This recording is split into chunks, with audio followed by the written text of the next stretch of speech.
I've been wanting to have a place to film my YouTube videos that is way more plug and play. I don't have to move things around each time, and it doesn't have to be within my home. And I've got this wonderful garage. So I figured today I'm gonna go through and try and use things that I have to make a YouTube studio shooting space that I can use just by pulling my car out. I'm gonna use things that I already have on hand, some curtains, lights. I want it to be kind of plug and play. So let's get started.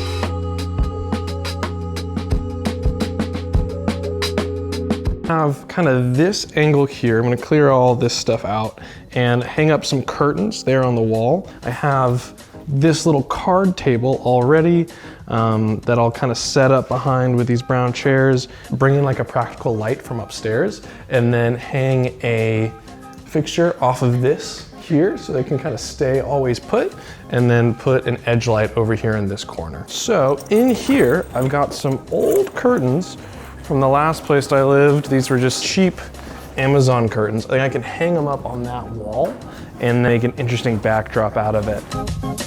This is one of the best things I've ever bought for filmmaking, and it's so simple. It is a pool cleaning extension tube, and it just screws into itself like this, and it's so fast, it's so lightweight. It was like 20 bucks on Amazon, and it's amazing, and it's better than speed rail. So much cheaper, so much lighter, so much more compact. I recommend.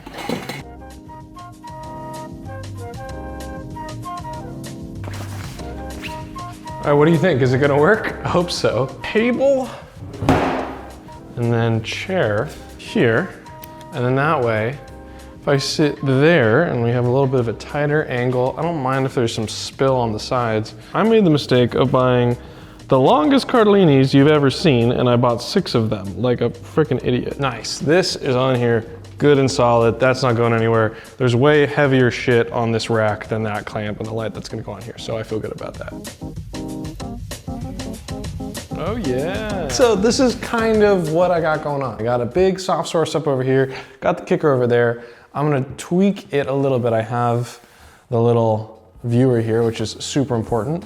And then on the phone, I've got the Nanlite app where I can go through and change things with a little bit more fine-tuned detail. So that's the next step. One thing at a time, baby steps, okay, baby steps.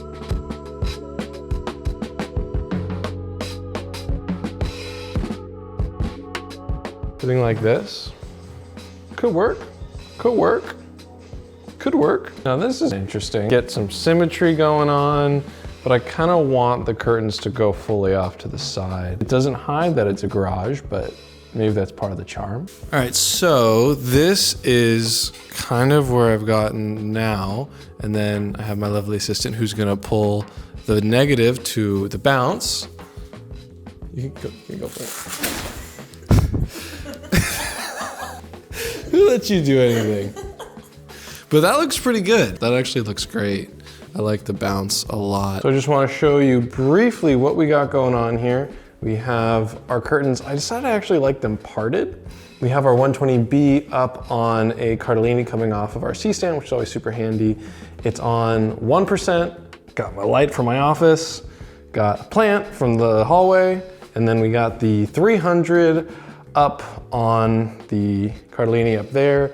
This bounce is really helping a lot. My girlfriend came home, and so we got a little bit less space, but then this is the shot that we are working with, and it's working pretty well. My goal was to build something that I could set up quickly. If I achieved that, I can't entirely say. I probably need to get a fake plant is the thing and keep it in here. There's still a few things that I would maybe change. I want to take a look at it on the laptop to see, but I think that this is a really good starting point for doing the YouTube sort of a thing. This would be a great setup. But yeah, that's a quick makeover on the old garage into a YouTube studio. So stay posted into more content that I'm gonna make from here. I'm actually pretty excited about it. I think it looks pretty great. Thank you so much for watching. My name is Jacinto, and I'll see you on the next one.